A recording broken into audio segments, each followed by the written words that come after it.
Hamirpur HRTC bus depot में गायब ticket machine मामले में निगम प्रबंधन ने आरोपी डीटी सेल में तैनात कंडक्टर को सस्पेंड कर दिया है, तो एक अन्य कर्मचारी को भी संलिप्त पाए जाने के चलते चार्जशीट किया गया है।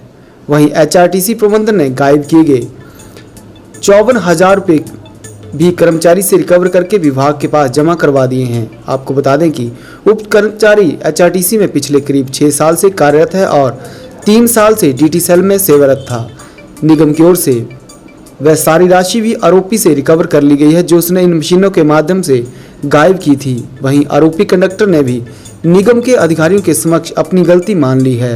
एचआरटीसी के डीडीएम विवेक लखनपाल ने बताया कि मामले में संलिप्त पाए गए कंडक्टर को सस्पेंड कर दिया गया है, जबकि एक अन्य कर्मचारी को भी चार्जशीट किया गया है। उन्होंने बताया कि कंडक्टरों के पास जो टिकट मशीनें होती हैं उन्हें बाद में डिपो में तैनात कंडक्टर, जो कि क्लर्क का काम भी करता है, उसके पास जमा करवाना पड़ता है। मूल्यांकन शाखा में तैनात निगम का यह कर्मचारी हर कंडक्टर का कैश रूट के उपरांत रिसीव करता है और उसके बाद मशीन का डाटा इरेज कर दोबारा मशीन कंडक्टर को थमाई जाती है। लेकिन इस कर्मचारी ने कैश निगम के अकाउंट में जमा नहीं करवाया और एक के बाद एक मशीन को गायब करता रहा है। उन्होंने बताया कि इस तरह इस कर्मचारी ने 6 मशीनें गायब कर दी थी और कैश को अपने पास रख लिया था, जिसे अब रिकवर करके विभाग में जमा करवा दिया गया है। उन्होंने बताया कि विभाग ने भी कार्रवाई करते हुए उक्त कर्मचारी को सस्पेंड किया है, तो एक अन्य कर्मचारी को चार्जशीट किया गया है।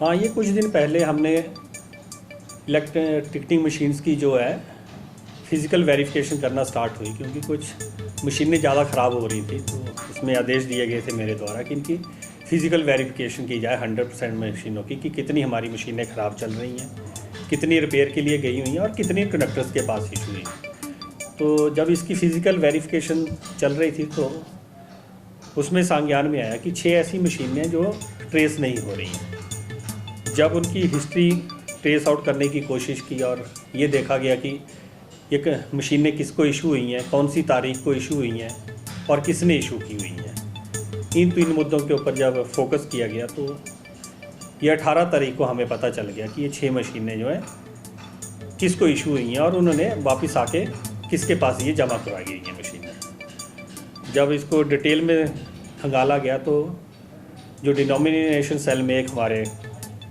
कंडक्टर कार्यरत थे,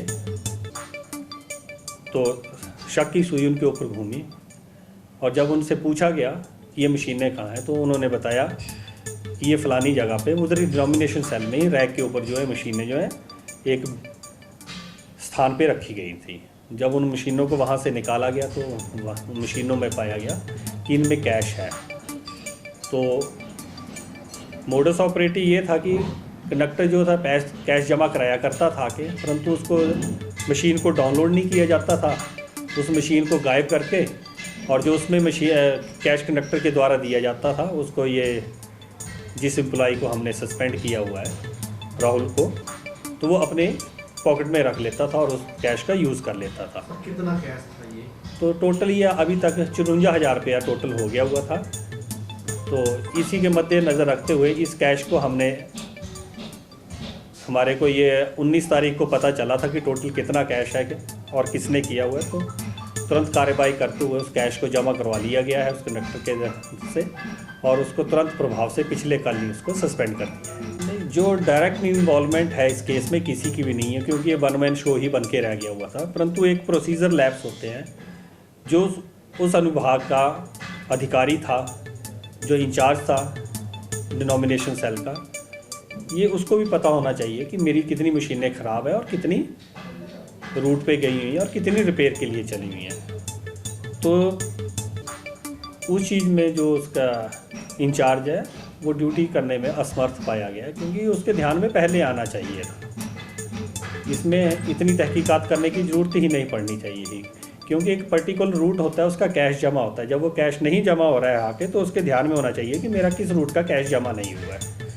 तो वो प्रोसीजर लैप्स उसके भाग का है और उसके ऊपर भी एक्शन लिया जाएगा। तो उसके ऊपर भी एक्शन हमने ले लिया है। उसको भी चार्जशीट जो है तुरंत प्रभाव से कर दिया गया है।